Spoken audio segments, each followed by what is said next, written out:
Esta mañana vamos a entrar al emocionante estudio de los dos libros de Samuel.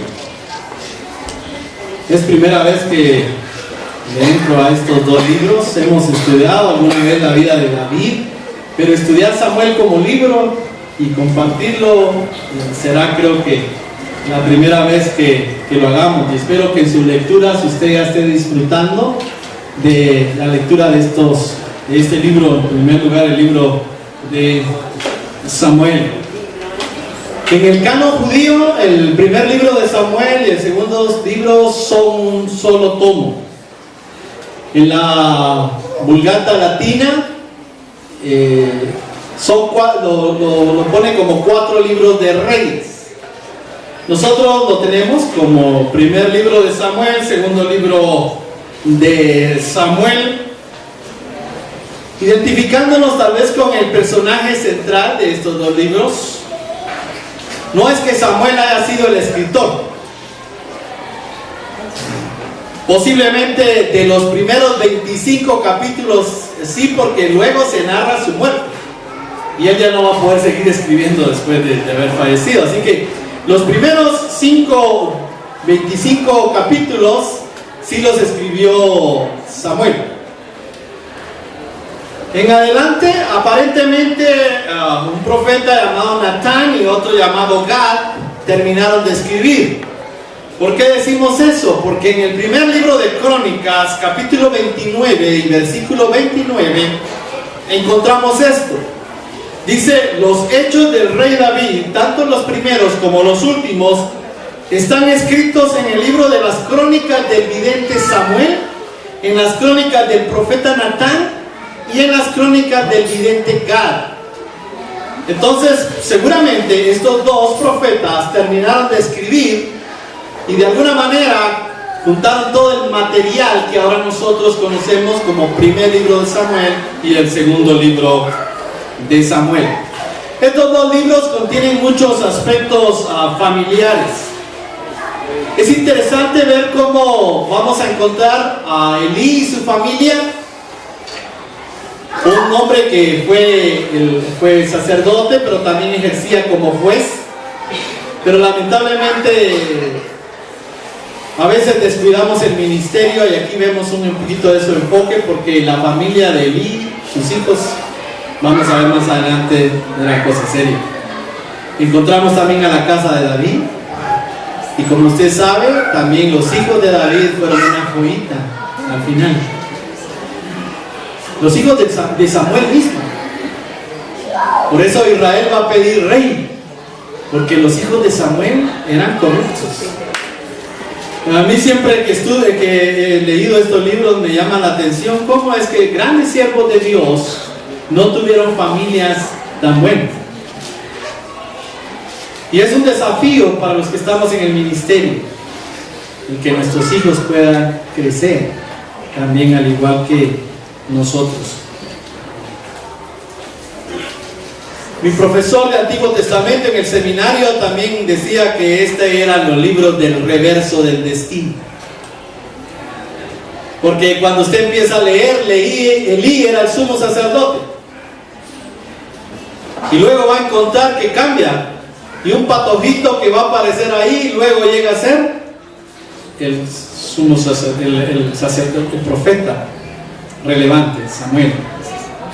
Un patojito que cuidaba ovejas allá de su papá, en comparación con un hombre que dice que no había nadie que se le pasara de los hombros. Un hombre guapo, un hombre que lo dijéramos en términos de hoy, era un hombre mediático, ¿eh? La gente le hubiera querido estar entrevistando a Saúl, y aquel patojo metido allá con las ovejas de su papá David. Pero después cambia la historia, y así póngale atención a esos cambios cuando esté leyendo el libro de Samuel. Va a ver cómo hay ese cambio en los personajes. Vamos a encontrar el surgimiento del reino de Israel. En el tiempo de los jueces, todavía no es una teocracia, todavía no es un gobierno central. Cada lugar tenía sus jueces y se gobernaba. Y el problema que leímos al final del libro de los jueces es cada quien hacía lo que bien le parecía. Se nos va a narrar esa historia emocionante que de niños la vivimos y espero que ahora de adultos la sigamos disfrutando, de David y Goliat. Esa hermosa historia.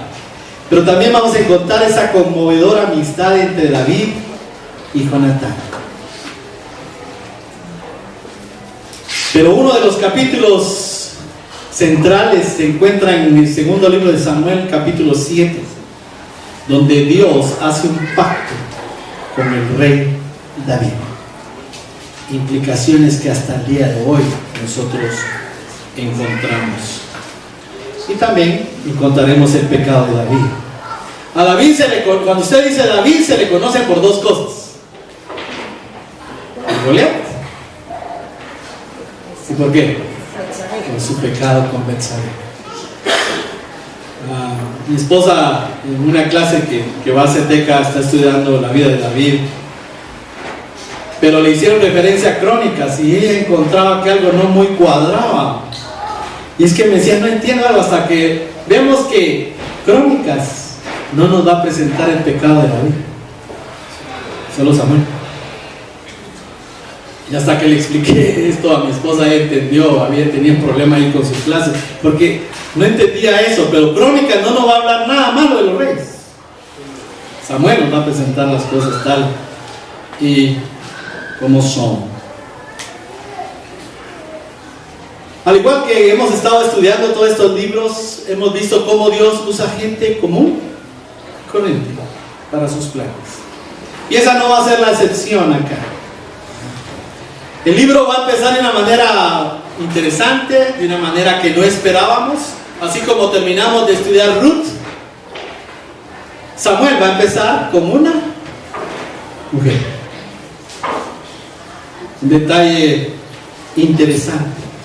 Y esa mujer va a dar a luz a alguien que cambió la historia del pueblo de Israel.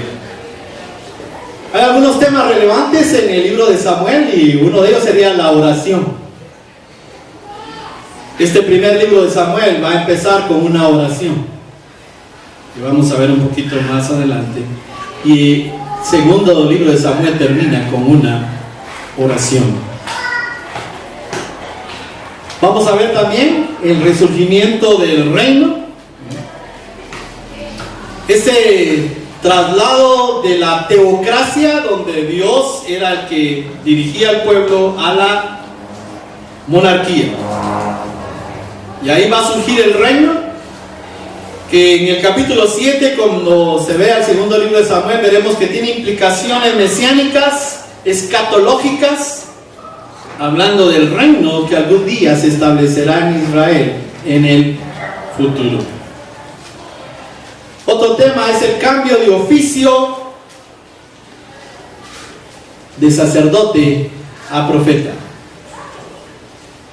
En la teocracia, que empieza desde el Éxodo hasta llegar a los jueces, el sacerdote jugaba un papel importante y relevante. Aquí Dios va a hacer un cambio y va a tratar más con los profetas. Y Samuel será el que mostrará la bandera de los profetas. Dividir el libro de Samuel, el primer libro de Samuel, es fácil, hermanos. Los primeros 8 capítulos, Samuel. Del capítulo 9 al capítulo 15, Saúl. Y del capítulo 16 al capítulo 31, el escritor hace un contraste entre Saúl y David. El elegido de los hombres y el elegido de Dios. Y vamos a ver esos contrastes interesantes. Vamos al primer capítulo de Samuel, en su versículo 1, para empezar ya a extraer verdades de la palabra de Dios. Hubo un hombre de Ramataim, sufita, de los montes de Efraín que se llamaba Elcana, hijo de Joram, hijo de Eliú, hijo de Tohu, hijo de Suf, efrateo. Tenía dos mujeres. El nombre de una era Ana y el de la otra Penina. Penina tenía hijos, pero Ana no los tenía. Solo como un detalle, el Cana significa Dios ha creado. Ana, ¿hay alguna Ana acá? Significa gracia. Y Penina significa perla. Y aquí empezamos. Había un hombre,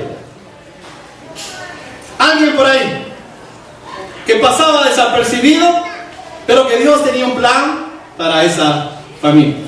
Lo mismo que sucedió, ¿se acuerda usted con Elimelech? Cuando empezábamos a ver el libro de Ruth. Pero se nos da un detalle interesante. Algunos hombres, cuando leen la Biblia de vez en cuando, no estoy hablando de los varones de la iglesia, sino de fuera, ¿verdad? Cuando leen estas historias se les abren los ojos así. Ya saben de qué detalle estoy hablando. ¿Qué pasaba con el Cana? Tenía dos. ¿Ya vieron? Dirá algún bandido por ahí. La Biblia dice que podemos tener dos mujeres. Ajá. La costumbre del oriente era ese. Si usted se casaba y su esposa no tenía hijos, usted podía tener. Bueno, no era que usted podía, sino que como que daban permiso para eso. ¿Se acuerda cuando usted va a Mateo 19 y le preguntan a Jesús sobre el divorcio? Las palabras de Jesús son bien enfáticas y bien fuertes. Dice Jesús: Moisés les permitió a ustedes divorciarse porque son de cabeza dura.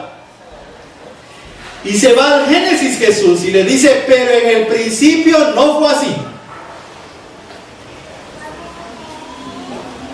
Un varón. Si Dios hubiera querido la poligamia, ¿qué le hubiera costado hacerle a Adán su buen chorro de mujeres? Pero no lo hizo. ¿Le dio? Bueno. Y viceversa. Por eso Jesús dice: van al principio, hay solo dos.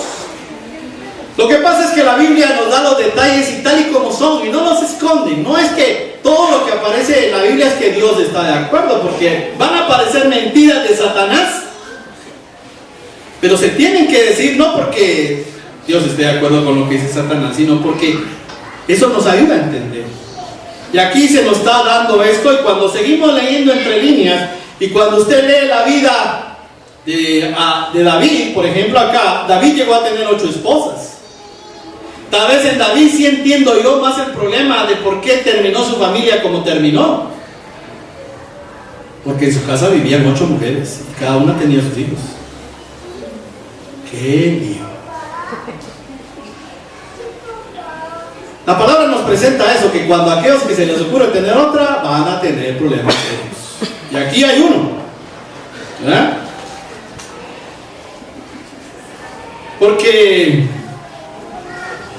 Ana, que al parecer era la más amada del Cana, no podía tener hijos. Y Penina tenía.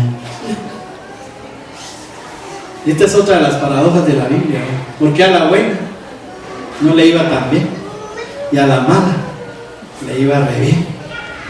Pero cuando usted sigue leyendo la historia va a entender. Dios siempre tiene sus planes y sus propósitos. Versículo 3.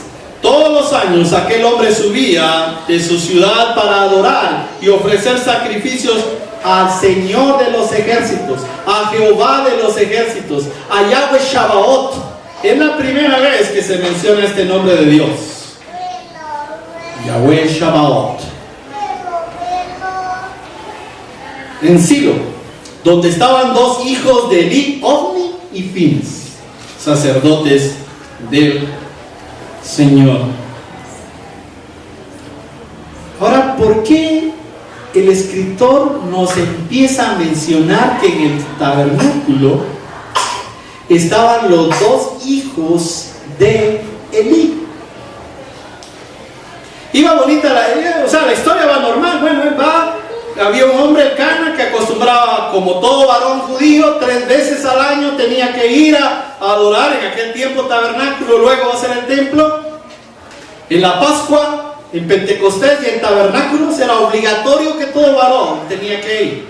Y el Cana como que era un hombre muy piadoso, aunque tenía pero iba.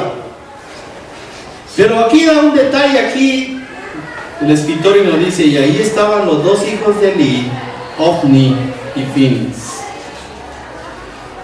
Cuando seguimos leyendo más adelante en el capítulo 2, por ejemplo, miren el capítulo 2, versículo 12, unos cuantos versículos adelante, ¿qué se dice de los hijos de Elí? ¿Que eran qué? Impíos, malvados, dice esta versión, y no reconocían la autoridad del Señor. En el versículo 17 dice, este pecado de los jóvenes sacerdotes era muy grave, porque no mostraban ningún respeto por las ofrendas del Señor. Eran un par de bandidos, los sacerdotes. Y si usted, en el capítulo 2 al ver eso, alguien llegaba a ofrecer, y la costumbre era que tenían una especie como de tridente y agarraban en la olla y ¡pum! Metían toda la carne que el Señor había determinado cuál era la porción para el sacerdote. Ellos abusivamente, arbitrariamente, agarraban lo que querían. Y cuando se iba a ofrecer un animal, antes de el holocausto, antes de quemar la grasa, que era lo que se acostumbraba, decían, mire, el sacerdote quiere carne. No, pero hay que, después que el sacerdote quiere carne, y si usted no nos la da, lo matamos. Y agarramos esto por la fuerza. Era un par de malvados.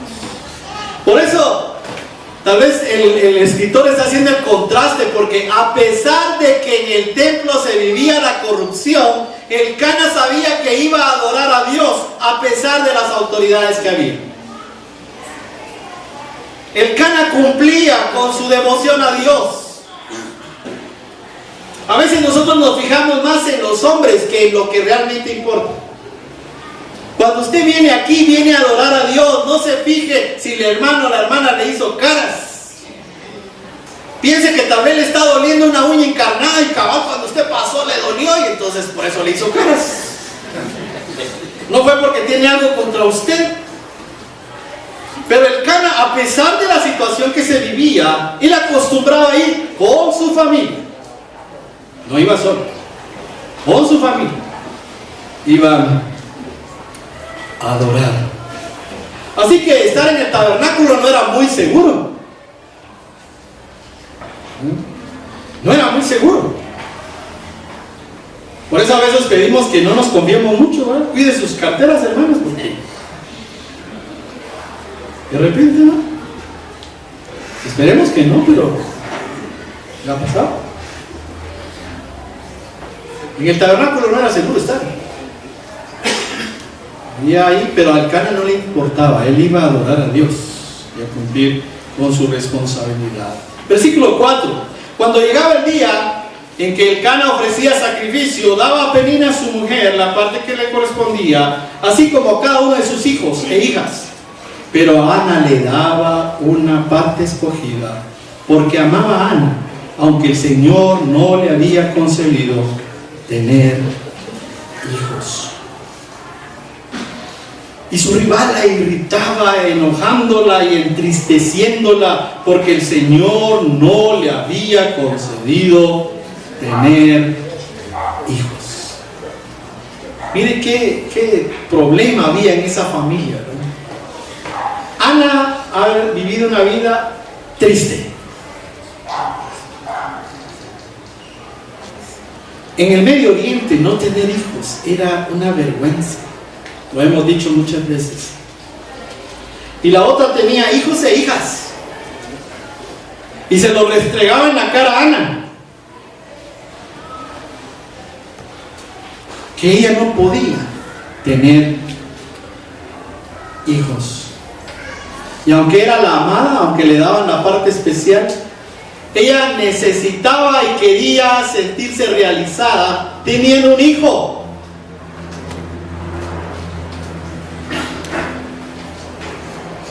Y el día de hoy creo que sigue siendo la idea de muchas mujeres, el sentirse realizada, el sentir que pudieron dar vida. Pero algunas, Dios, por razones que no conocemos, no les permite. Y aquí está una mujer que está llevando esa carga. Versículo 7. Así hacía cada año, esto era lo normal. La familia de Elcana iba cada año a hacer esto. Cuando subía a la casa del Señor la invitaba, así por lo cual Ana lloraba y no comía. Y Elcana, su marido, le decía: Ana, ¿por qué lloras? ¿Por qué no comes? ¿Y por qué está afligido tu corazón? ¿No te soy yo mejor que 10 hijos? Los varones a veces somos un poco insensibles, ¿verdad? Elcana sabía por qué estaba Ana, ¿sí o no? ¿Qué dicen los varones? Ay, esta, ¿por qué está así, va? Si me tiene a mí. Mira, Ana, ya me tenés a mí. ¿Qué más querés? Decía Elcana. Pero Elcana no era sensible a la necesidad de su esposa. Su esposa quería un hijo. Y varones, tengamos cuidado, somos a veces meros toscos. Y por eso estás llorando. Pero para las mujeres eso es importante. Eso es relevante. Por todo chía. Por todo. No, hombre, entendamos. Después de comer, versículo 9, y beber en Silo, Ana se levantó. Y mientras el sacerdote Elí estaba sentado en una silla junto a un pilar del templo del Señor, ella con amargura de alma oró al Señor y lloró desconsoladamente. E hizo voto diciendo: Señor de los ejércitos, si te dignas mirar la aflicción de tu sierva, te acuerdas de mí y no te olvidas de tu sierva, sino que das a tu sierva un hijo varón, yo lo dedicaré al Señor todos los días de su vida y no pasará navaja por su cabeza. Y Ana nuevamente empieza invocando el nombre del Señor, Jehová Shabaot, el Señor todopoderoso de los ejércitos. Y Shabaot es la raíz que aparece en Génesis cuando Dios creó todas las lumbreras, refiriéndose a las estrellas. Es el nombre por excelencia acá en este libro. Jehová de los ejércitos, el todopoderoso, el que hizo las estrellas y las cuenta y las nombra a cada una. Usted y yo nos mareamos bien del cielo queriendo contarlas. Dios las conoce todas, porque las hizo. Y Ana no va a quejarse con nadie más, que va a buscar el lugar a donde tenía que ir. Y expresa lo que hay en su corazón, hermanos. A Dios no le da problema cuando usted habla lo que realmente siente. Le duele y dígalo.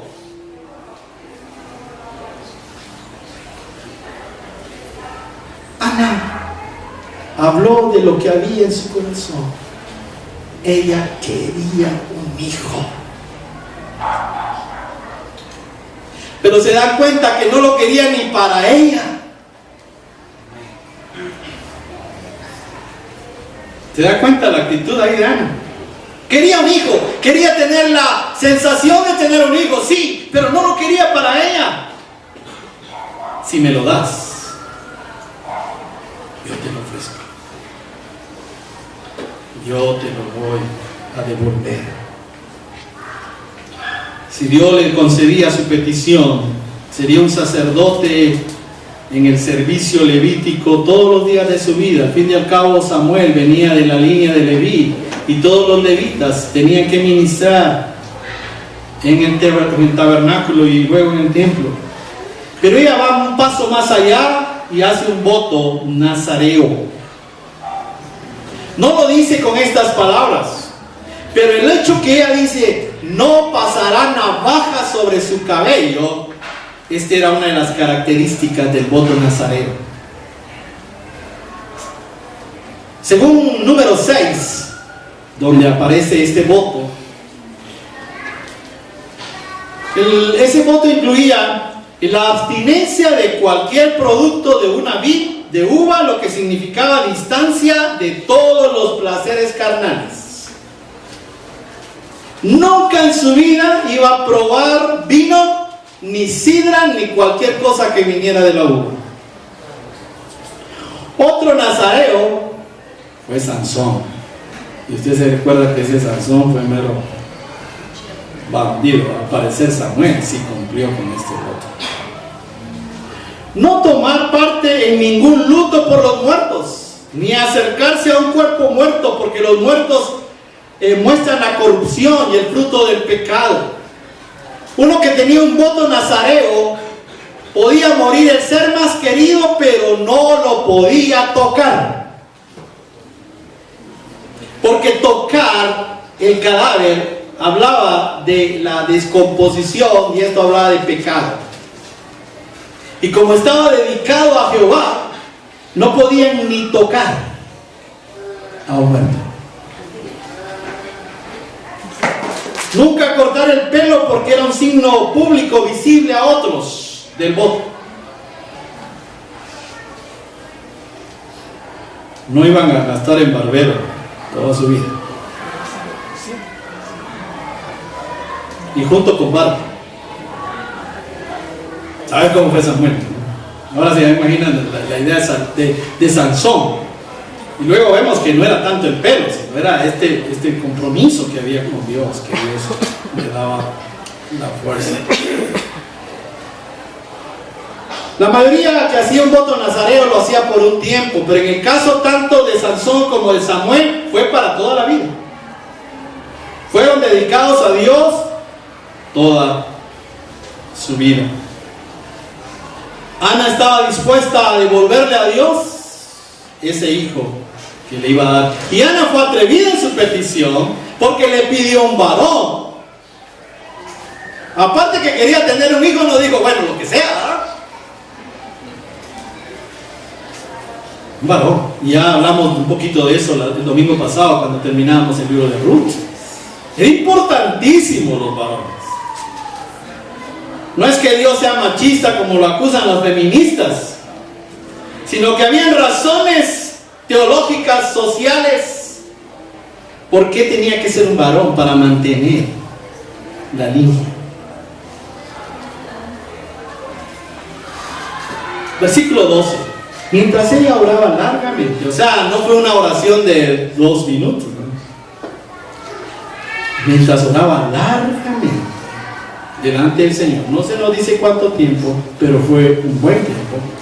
Elí observaba sus labios, pero Ana oraba en silencio y solamente se movían sus labios, su voz no se oía, por lo que Elí la tuvo por ella. A Elí le llamó la atención esa mujer que estaba ahí y que solo movía, él miraba que movía sus labios, no entendía. Tal vez le quiso hasta leer los labios para ver qué decía, pero no entendía. Y Ana, sacando lo que había en su corazón, el dolor, la amargura. Hay veces que debemos orar así en público y fuerte, hermanos. Pero la mayoría de veces cuando clamamos algunas situaciones creo que lo hacemos en el silencio. Y con Dios no necesito gritarle. Todos hemos experimentado ese momento cuando en algún silencio en nuestra vida hemos orado solo en nuestro corazón y Dios nos escucha.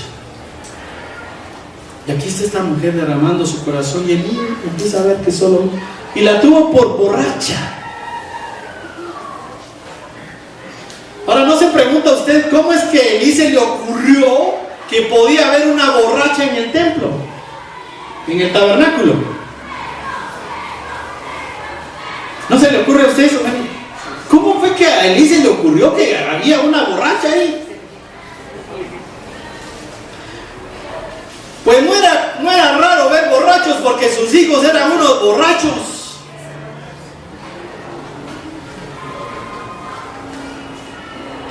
Y saber cuántas veces llegó mucha gente ebria ahí al tabernáculo. Y Elí pensó que era una de las demás. Los hijos de Elí, miren, y Elí era, me imagino, de aquellos papás aguados, disculpen. Miren cómo los regañan. No, hijos míos, lo que hacen no está bien. Además hace pecar al pueblo. ¿Por qué hacen eso? Elí es de esos padres aguados, y no sé si aquí hay algún aguado, y discúlpenme si hay algún aguado. Pues la palabra de Dios nos dice que debemos ser padres no abusivos, que eso es diferente, pero sí fuertes y disciplinados. El mundo está de cabeza porque ya los niños ya no hay quien los discipline.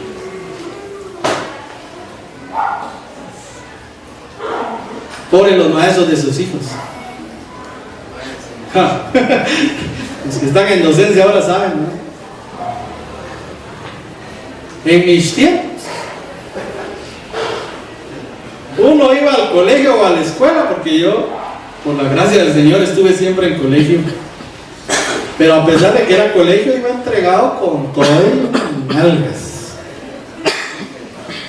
Y había profes abusivos también, ¿no? Nunca se me olvida don Moto Alfaro, un hombre de este vuelo, miren. Nos dio cuarto primaria, y después de habernos puesto a repasar las tablas del 1 al 12, se ponía con su relojito y le daba a uno tiempo para que le recitara las tablas. Y hay de aquel que consiga locura, no lo hacía en el tiempo que él hacía. A los hombres, como él era bien grandote, nos agarraba de las patillas, miren, y nos levantaba. A las mujeres les ponía la mano aquí y no llegaban los derechos humanos, no le ponían una demanda. Bueno, se cometieron muchas abusiveces, yo lo sé, pero ¿haces eso hoy? No, hoy sí. Alguna vez vamos a hablar de eso. Hoy estamos hablando de Elí el aguado. Ay, mijos. Y David va a ser igual. Uno de sus hijos viola a su media hermana y no le dice nada.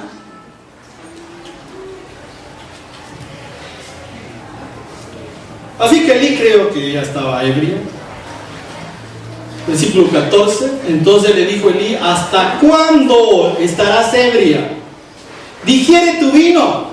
Pero Ana le respondió: no, Señor mío, soy una mujer atribulada de espíritu. No he bebido vino ni sidra, ni he derramado, he derramado mi alma delante del Señor.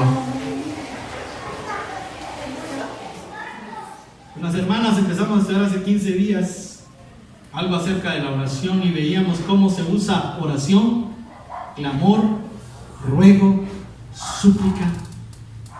Y dependiendo de la necesidad, llegamos a esa intensidad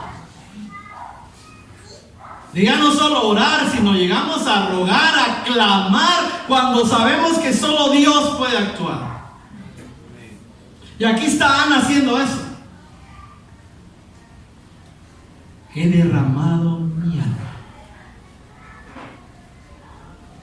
delante del Señor. No tengas a tu sierva por una mujer impía, porque solo por la magnitud de mis congojas y de mi aflicción he estado hablando hasta ahora. Y hasta aquí entiende Elí. Ve en paz, y el Dios de Israel te otorgue la petición que le has hecho, le dijo Elí. Hay en tu sierva gracia delante de tus ojos, respondió ella. Se fue la mujer por su camino. Apunte eso en su Biblia y márquelo bien. Comió y no estuvo más triste. Cuando derramamos nuestra alma y nuestro corazón delante de Dios, diciéndole lo que me duele, lo que me molesta, y se lo dejo a Él, ¿cuál es la reacción?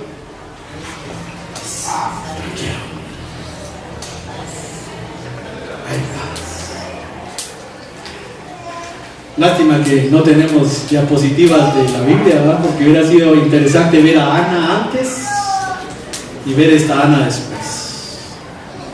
Ya no estuvo más triste. Ahora ella va feliz. Eso es porque su oración fue sincera a Dios. Fue porque a pesar de quién era Elí,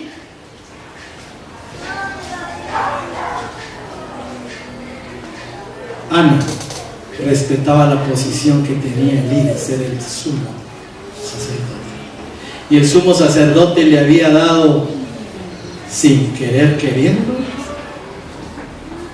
una profecía. Y Ana le cree. Ana le cree a Dios y al siervo de Dios. Y le deja a Dios su problema. Tenemos que ir con el Señor. ¿A dónde vamos en esos momentos de angustia, hermanos, y necesidad? El único lugar donde podemos ir es con el Señor. A derramar nuestra alma y nuestro corazón, a decirle lo que nos duele, a decirle lo que no entendemos, y a esperar que Él actúe y que obre. Mira el versículo 20. Aconteció que al cumplirse el tiempo, después de haber concebido, Ana dio a luz un hijo y le puso por nombre Samuel, porque cuando dijo se lo pedí al Señor.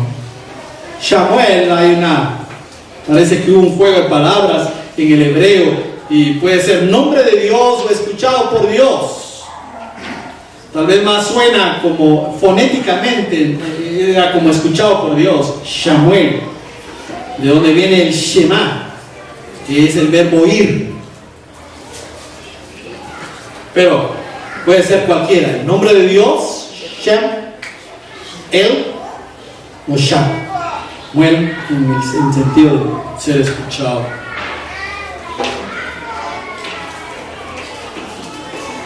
Este tema que estamos viendo es relevante el día de hoy, hermanos. Aquí hay una mujer pidiendo un hijo. El día de hoy hay mujeres abortando niños.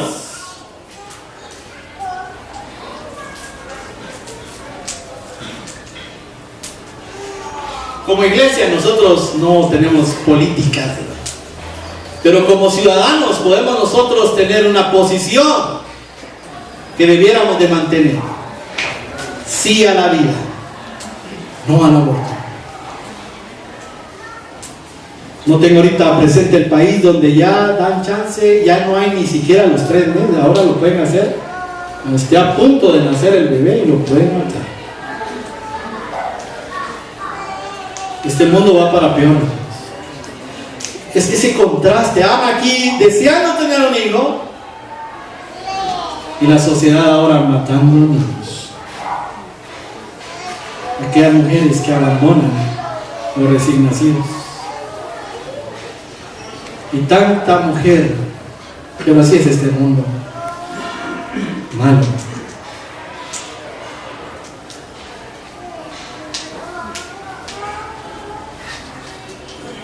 Ahora viene la parte interesante.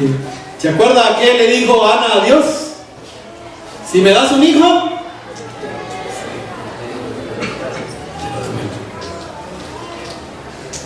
versículo 24. Después que lo destetó, posiblemente destetar era a los 3-4 años. Como no había fórmula, como no había pacha, como no había nada en aquel tiempo, les daban el pecho hasta que ya estaban grandotes. ¿Ah? Y posiblemente 3-4 años.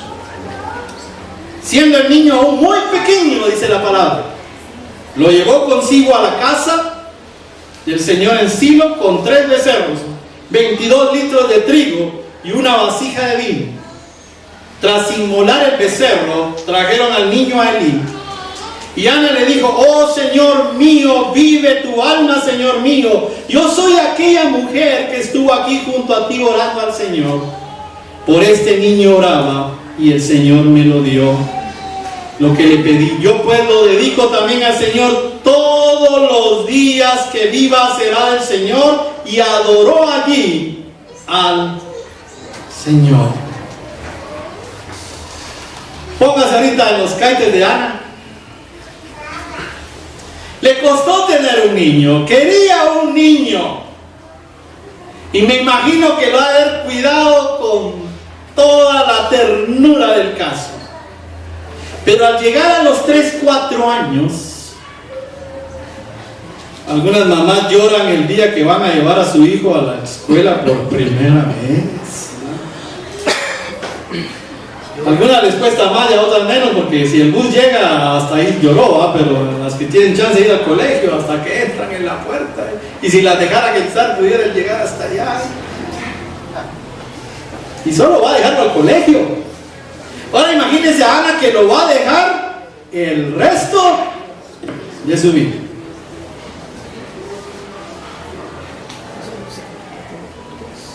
Hermanos, ojalá que usted esté orando para que sus hijos sirvan al Señor. Esa es una oración que usted debe mantener constantemente, que debemos mantener constantemente. Un siervo del Señor me dijo un día: Boris, ten cuidado, con los hijos no se canta siempre victoria, porque no sabes qué puede pasar a la vuelta de la esquina.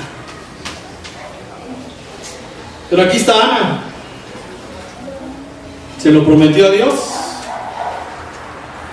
Y seguramente estaba llorando como hace unos años, pero era otro tipo de llanto. Ya no era de amargura, ya no era de dolor, sino era de alegría, porque Dios le había contestado y estaba cumpliendo con su promesa.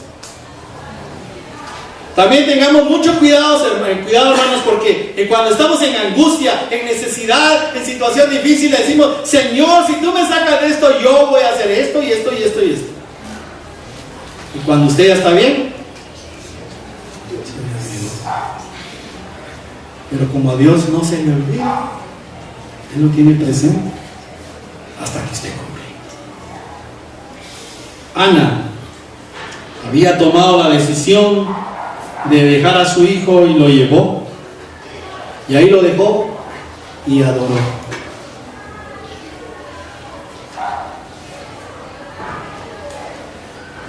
Aquí podemos entender algo. Este pasaje no nos enseña que todas las mujeres van a tener hijos y oran.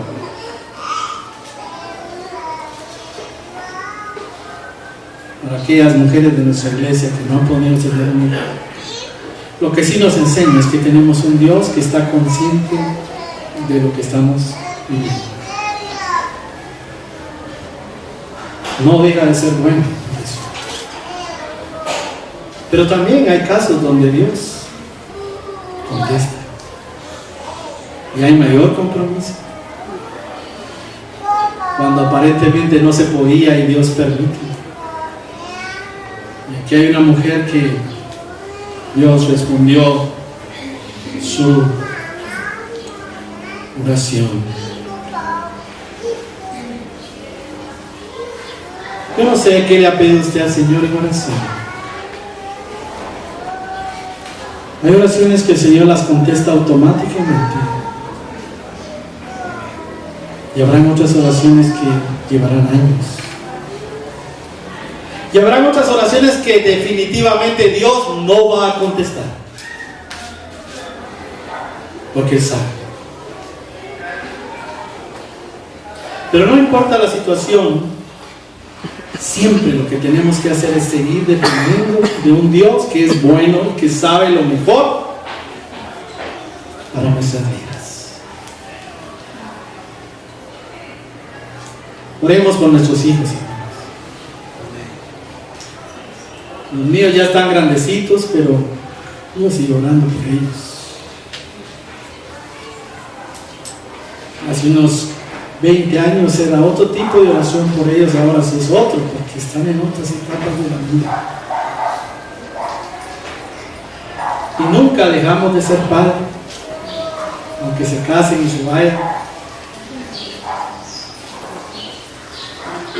Debemos de siempre orar por nuestros hijos. Y cuando están pequeños en casa, que el Señor nos ayude a hacer ese balance. Tampoco muy drásticos, pero tampoco muy suaves. Que el Señor nos permita hacer eso, porque la sociedad en la que estamos creciendo, que están creciendo sus hijos ahora, a cualquier cosa se le llama abuso infantil. Que el Señor nos permita tener ese balance y saber que nuestras oraciones siempre serán contestadas. Le invito a que se ponga de pie. Vamos a terminar leyendo el Salmo 130, donde el salmista derrama su corazón, y es una oración con la cual nosotros nos podemos identificar con él.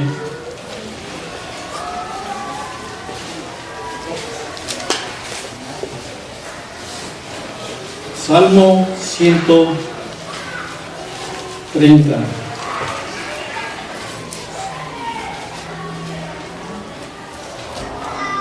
De lo profundo, Jehová, a ti clamo.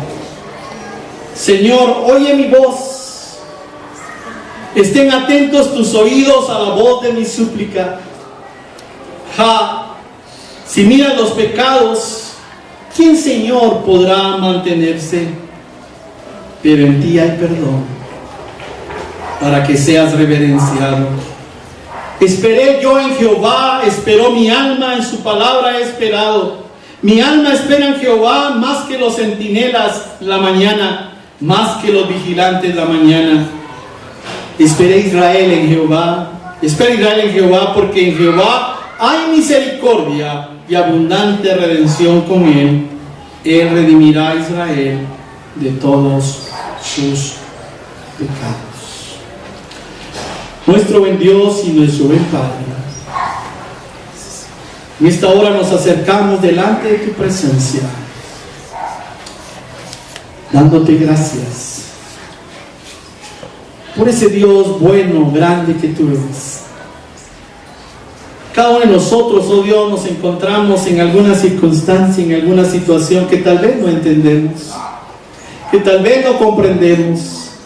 Hay dolor en nuestro corazón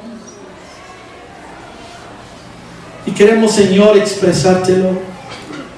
Pero también queremos confiar en que tú harás tu voluntad en nuestras vidas. Te suplicamos por nuestros hijos, oh Dios. Guárdalos. Y que nosotros podamos darle las directrices necesarias basados en tu palabra para que ellos puedan tomar decisiones sabias en este mundo. Te suplico, mi Dios, por nuestros hermanos de la iglesia que están padeciendo de una enfermedad.